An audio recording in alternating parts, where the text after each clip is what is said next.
My name is Nyla, and I learned the hardest way possible that the child you raise isn't always the person they become. I was sitting in my kitchen drinking coffee when Darian walked in without knocking. He had that look on his face, the one he used to have as a teenager when he'd wrecked something and was calculating how to minimize the damage. "Mom, we need to talk." "Good morning to you too. Coffee?" "No, just listen, okay? I made a decision, and I need you to understand it was necessary." I set my cup down. "What decision?" "I sold the house." The words didn't register at first. "What house?" "This house. Your house. Our house, technically, since you put my name on the deed when Dad died." My vision blurred at the edges. "You did what?" "Mom, calm down. Bryn needed a car. Her old one died, and she deserves something nice. She works so hard and—" "You sold my house to buy your wife a car?" "It's not just a car, Mom. It's a BMW X5, fully loaded. She's always wanted one and—" "Darian, this is my home. I've lived here for 32 years. "And now you can live somewhere smaller, more manageable. You're always complaining about the stairs anyway." I stood up, legs shaking. "I put your name on the deed because the estate lawyer said it would make things easier if something happened to me. You had no right." "I had every right. My name's on it. Legally, it's half mine." "Where am I supposed to go?" He shrugged. "You can stay with us for a while. Bryn's okay with it, as long as you help with the mortgage and utilities." "You want me to pay rent in your house after you sold mine?" "It's fair, Mom. You'll be using space and resources." "How much did you sell it for?" $340,000. I grabbed the counter. The house was worth at least $470,000. "You undersold it by over $100,000? "I needed to close fast. Bryn's car situation was urgent." "Where's my half of the money?" "What half?" "Darian, if your name was on the deed, the money should be split." He looked at me like I was being unreasonable.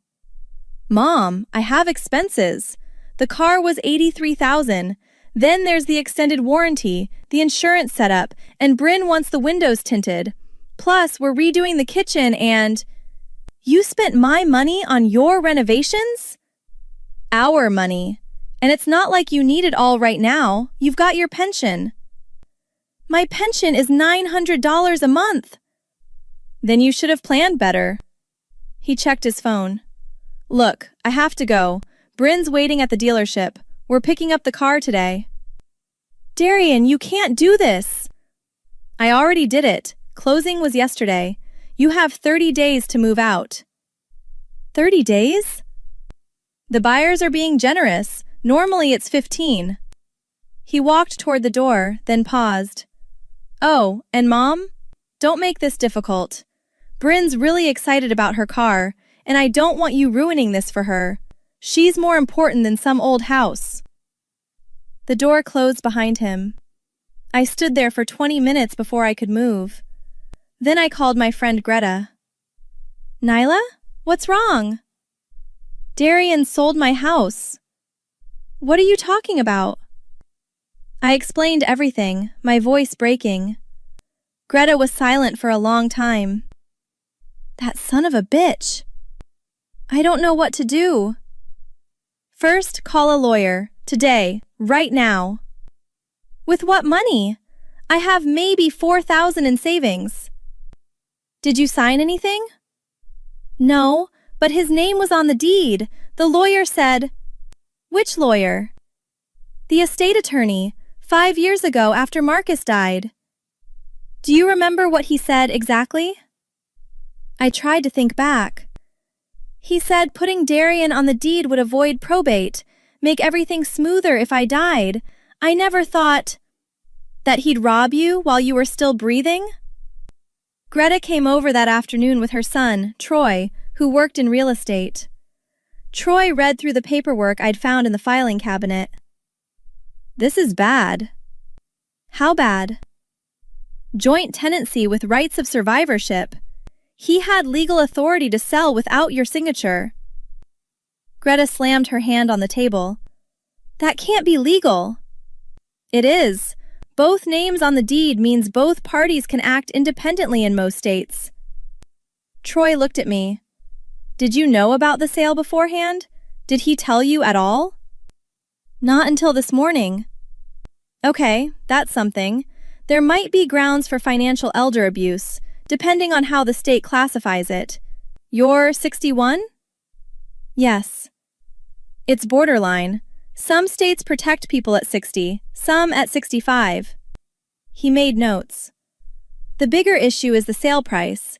If he deliberately undersold to pocket more cash, that could be breach of fiduciary duty.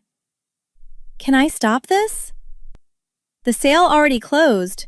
Stopping it now would mean suing to reverse the transaction, which means going after the buyers who are innocent parties. That's expensive and messy. Greta leaned forward. What can she do? Sue Darian for half the proceeds. It's her best shot. With what lawyer? Some work on contingency for family cases like this. I can give you names. Troy hesitated. But Mrs. Nyla, you need to know, even if you win, getting the money from him is another battle. If he's already spent it, you'll be trying to collect for years. I felt something crack inside me. He said I could live with them. Don't. Troy's voice was sharp. Don't put yourself under his roof. You'll have no leverage and no safety. My phone rang. Darian. Mom, Bryn wants to know if you're coming to dinner tonight. She made pot roast. You sold my house this morning, and you want me to come to dinner? Why are you being dramatic? It's just dinner. Bryn went to a lot of trouble. Tell Bryn I'm not coming. Mom, don't be petty. She's trying to include you. Include me? Darian, I'm homeless because of you. You're not homeless. I offered you a room. For rent. Everyone pays their way, Mom. That's how adults work. His tone shifted harder. Look, if you're going to be ungrateful, maybe staying with us isn't a good idea. Bryn doesn't need negative energy in her space. Her space? That you bought with my money? I'm hanging up now. Call me when you're ready to be reasonable. The line went dead. Greta stared at me. What did he say? I told her. Nyla, listen to me. This boy is not who you think he is anymore. He's my son. And he just stole your life. Troy packed up his papers. I'll email you those lawyer names tonight. In the meantime, start documenting everything. Every conversation, every text, every email. If this goes to court, you'll need it. After they left, I walked through my house. 32 years. Marcus and I bought it when Darian was 3. Every room had memories. Birthday parties, holidays, the corner where we set up the Christmas tree, the wall with the pencil marks tracking Darian's height. My phone buzzed. A text from Bryn. Hey Nyla, just wanted to say thank you for being so understanding about everything. The car is amazing. You should come see it. Darian says you're upset, but I'm sure once you see how happy it makes me, you'll feel better. Also, we're thinking beige for your room. Would that work? I stared at the message. Then I blocked her number. The lawyer, a woman named Camille Frost, reviewed my case for free. You have grounds to sue. The sale price alone suggests he breached his duty to act in your best interest. What will it cost? I'll take it on contingency, 30% of whatever we recover. And if we lose? You pay nothing. But, Mrs. Nyla, I need you to understand something. Even if we win, your relationship with your son is over. It already is. She studied me. Are you sure? Because once we file, there's no going back. Family courts get ugly. He made his choice. Now I'm making mine. We filed the lawsuit 3 days later. Darian called within hours, screaming, You sued me? Your own son? You stole from me. Your own mother. I didn't steal anything. The house was legally mine. Half of it was mine. Where's my money? I spent it on things we needed. On a car for Bryn and your kitchen renovation. That's not need, that's greed. Mom, if you don't drop this lawsuit right now, you're out of this family. I mean it. You'll never see me again. Something inside me, something that had been bending and bending, finally snapped. Good. Silence. What? I said good. You want me out of your life? Done. You're out of mine too. Mom, don't. You made it very clear this morning that Bryn is more important than me. That some car matters more than my home, my security, my life. So go. Be with her. Have a wonderful life in the house you bought with my money. But don't ever call me again. You don't mean that. Watch me. I hung up. Then I called the estate lawyer who'd advised me to put Darian on the deed. Mr. Kowalski, this is Nyla Bennett. You handled my husband's estate 5 years ago. Mrs. Bennett, yes. How can I help you? You told me to put my son's name on my house deed. For probate avoidance, yes. It's standard. Did you explain that he could sell it without my permission? Pause. I would have explained the implications of joint tenancy. Did you? Longer pause. Mrs. Bennett, if you're suggesting malpractice... I'm not suggesting anything. I'm asking a question. Did you or did you not explain that my son could sell my house out from under me? The documents you signed included... Did you explain it in plain English, to my face, in your office? I don't recall the specific conversation, but I always... You don't recall. That's interesting, because I recall very clearly. You said it would make things easier. You said it was just a formality. You never once said my son could rob me. Mrs. Bennett, I'm sorry you're in this situation, but you will be hearing from my attorney. I hung up. Greta, who'd been listening, grabbed my arm. Nyla, what are you doing? What I should have done 5 years ago, asking questions. You're going after the lawyer too? He gave me bad advice. Advice that cost me everything. That's 2 lawsuits. Can you handle that? I looked at her. What else do I have to lose? The lawsuit took 8 months. Darian fought it viciously, claiming I'd given him permission, that I'd wanted to downsize, that I was lying about everything. Bryn submitted a statement saying I'd been acting erratic and forgetting things, and that Darian had done what was necessary. Camille tore her apart in deposition. Mrs. Bennett has no diagnosis of dementia or cognitive decline. What medical training do you have to make that assessment? I don't, but I could tell. You could tell, based on what observations? She seemed confused sometimes. Can you give a specific example? Well, no, but Darian said... What Darian said isn't evidence. The judge ruled in my favor, sort of.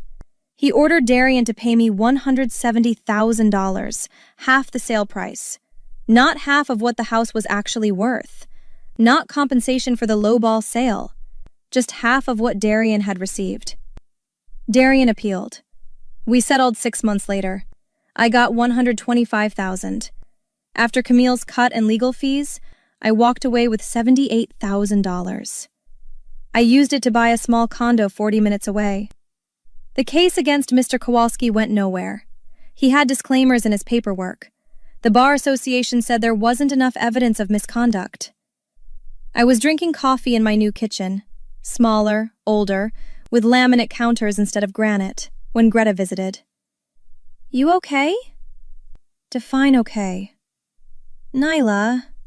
I'm fine. I have a home. It's mine. Just mine. Have you heard from him?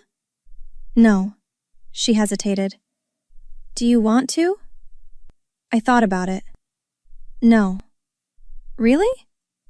Greta, He looked me in the eye and told me his wife was more important than me, more important than the home where he grew up, more important than my security, my future, my life.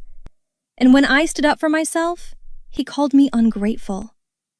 I sipped my coffee. That's not love. That's not family. That's just biology. He might reach out someday, apologize, and I'll tell him no. Just like that? Just like that. My phone buzzed. A text from an unknown number. This is Bryn. Darian won't admit it, but things are hard right now. The legal fees wiped us out. We might lose the house. I know you're angry, but he's your son. Can you help us? I showed Greta. She read it, then looked at me. What are you going to do? I blocked the number without responding. That, I said. Greta smiled, sad but proud. Good. We sat in silence for a while. Outside, I could hear kids playing in the complex courtyard, a dog barking, normal sounds, life sounds. You know what's funny? I said.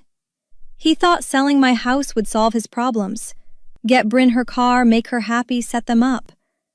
But all it did was show me exactly who he'd become. And now they're drowning in legal debt. I'm not there to bail them out, and that BMW is probably going to get repossessed. You think? $83,000 car? On his income? After legal fees? I shrugged. They'll be lucky if they keep the house another year. Greta leaned back. And if they lose it? I met her eyes. Then maybe he'll finally understand what it feels like when someone takes your home away. My phone rang. Darian. I let it go to voicemail. 30 seconds later, the voicemail notification appeared. I played it on speaker. Mom, please. I know things got bad, but we need to talk. I made mistakes, okay? I see that now. But I'm your son. You can't just throw me away. Call me back. Please. Greta watched me. And? I deleted it. I already did. She sat forward. Nyla, honest question. Knowing what you know now and seeing where they are, struggling, desperate, calling you for help after everything they did. If you could go back to that morning in your old kitchen when Darian told you what he'd done, would you still go to war with him? Even though it cost you everything? Even though you'll never get back what you lost? Even though it means your son is gone forever? Would you still burn it all down?